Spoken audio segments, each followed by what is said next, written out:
Happy Friday, everyone. It is April 3rd, 2020, and the Thursday data from yesterday is in. We have some good news with Connecticut. It's our second day of overestimating our total cases, so that's good. If you take a quick look at the Connecticut prediction, we were guessing over 4,000 cases. So we were guessing 4,179, and the actual came in pretty low at 3,824. So I'm going to go ahead and put that new data in, and I'll also explain to you what the new, you can't see what I'm pointing at.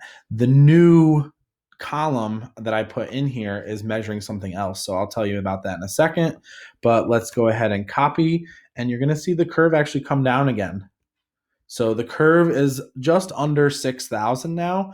Now, it might be some false good news. We're not sure. But one thing I can tell you is that the new number of cases that we're getting every day is going down.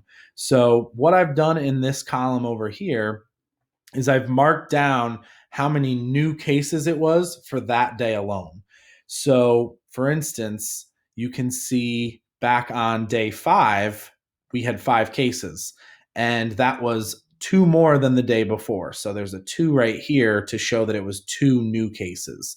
So, kind of bringing that more toward real time, you can see that we have been having new cases of 27, 28, then it jumped to 63 new cases, then 35, 29, and then right around day 15 is where things start to get a little bit crazy, right? We had 104 new cases, 88, and then it jumped big. 203 new cases, 257. So you can see what was happening earlier in the week. And let's see, day 24 is March 31st. So let's go back to March 30, March 29th. So March 29th was Sunday. And on Sunday, we got 469 new cases added, and then 578 new cases, 557. So the fact that we were getting new cases in the 500s, that's what made our model go up, up, up. So you notice that yesterday's guess was, let's see, we were 349 under. So, we were 349 cases under, but we saw the number of new cases drop, right? We were getting 500 plus, 500 new cases plus. Now it's 429 new cases. And when I do this math right here, we look at 3,824 versus 3,557. That's 267 new cases. So, a couple of things that I'm looking into that, it could have been the time that they released the data, right? Because 267 new cases is very different from 429. So I did notice that this was posted about an hour earlier than they had been in the past. So the mathematician in me is a little bit nervous about Friday and Saturday's updates in terms of the Connecticut number. But right now, we had a dip in the number of new cases we were getting daily. So that's good. Let's now, with the new data, let's estimate for day 27, which will be Friday's total. Day 27 is still estimating 4,327. So we'll put that in as our prediction, and let's hope this follows the trend of less new cases per day, right? So 4,327. We're good to go with that prediction. And while we're in Connecticut, I just wanted to show you where this came from. So let me put myself on the side here a little bit. So you can see that's where our total was, 3,824. Okay. Now this is available again at portal.connecticut or portal.ct.gov. But I wanted to go into the report a little bit with you, show you some interesting charts that they're releasing. So the first chart is a map of Connecticut's by county. You can see that Tallinn and Windham are pretty clear right now. And this is where our trouble has been, right? Because these counties have people who live in Connecticut, but they travel home to Connecticut every night. Most of them work in the city. So that's where we're seeing such a rise in cases down in Fairfield and New Haven. We'll actually get a town by town view in a later amount. Let's see. All these are interesting, but certain ones I just wanted to hone in on. So yeah, right here, this is the number of laboratory confirmed COVID-19 cases per age group. So this chart would probably be a little bit strange for people to see, because in the media we've been hearing that the number of cases, you're safer if you're younger, and that older people are really the ones who need to worry.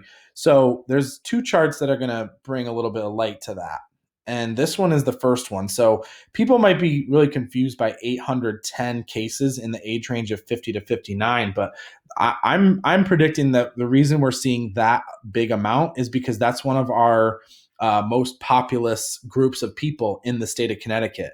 If you think back to this concept of like baby boomers, right here are all the baby boomers. So technically that age range just has more people in the state. So that makes sense why there are more people testing under positive for COVID-19. So you've got 810 people in that age range, but the chart that you're hearing more about in the media is this one. And this is unfortunately the COVID-19 associated deaths. And you can see we had 110 cases in age 50 to 59, but then there were 5 deaths. So this graph is heavily skewed toward our older population. And you can see the vast majority of our deaths are coming from ages 70 plus. So that is really the statistic that they're reporting out a lot. When you look at the age range of people who are testing positive, it's more normally distributed because our population is more normally distributed.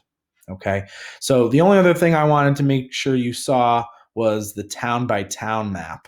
And I want to make sure I'm not covering the key, but you can see it ranges from none to having 500 to 1,000. And if you zoom in to Fairfield County, can I do that?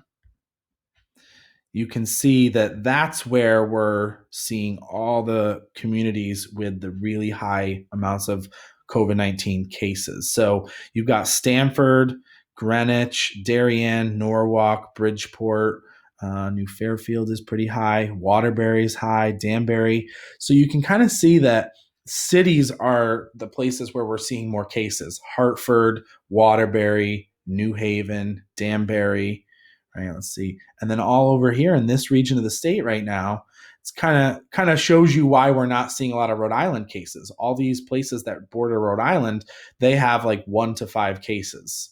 Woodstock has 6 to 50, but all these towns right now are kind of in the clear. So especially if you're from that area, please make sure everywhere, obviously you should make sure you're social distancing, but you can see kind of the spread is going up through New York and up through Connecticut as a result. So if you want to know exactly how many cases your town has, that data is also available to you. And yeah, so just wanted to give you a little look at some extra data there for Connecticut. So let's try let's see, this is this is the US curve. Okay, so like I said, the US curve is not as good of news. We estimated 231,000 and our total came in at a whopping 244,000.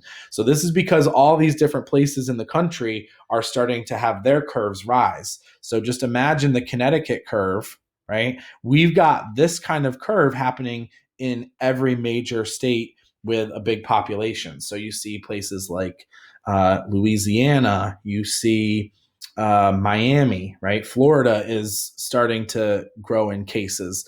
So that's why our US total is going to get a little out of hand right now. And our predictions are probably going to be under estimates for the next week or so, maybe even more. You can see we were under by 13,000. And I think I mentioned it on yesterday's episode, but we want to make sure you realize that this difference isn't actually all that like aggressive, because the population of the country is 3.2 billion, whereas Connecticut's population is around 3 million. So relative to the population, these estimates aren't really that like crazy different. Okay. Also just checking. Yeah, this is episode 8. So anyways, the US curve is going to rise because we have a really big underestimate. So I'm going to put that in. Right now, the curve is leveling out at 322,000, and the curve goes up to 368,000. So this curve starts to flatten out now around day 65, let's say. So day 65, it's day 48 yesterday. So 65 minus 48. That means that this model says we're 17 days away from our peak. So we'll see how that goes. But the mathematician in me is going to guess that with all these underestimates, that the curve is going to keep rising for the US. But more to come on the Connecticut curve for sure. The last thing I want to do is plug in day 49. And day 49 is our guest for Friday, April 3rd. And we are estimating 261,314. Okay.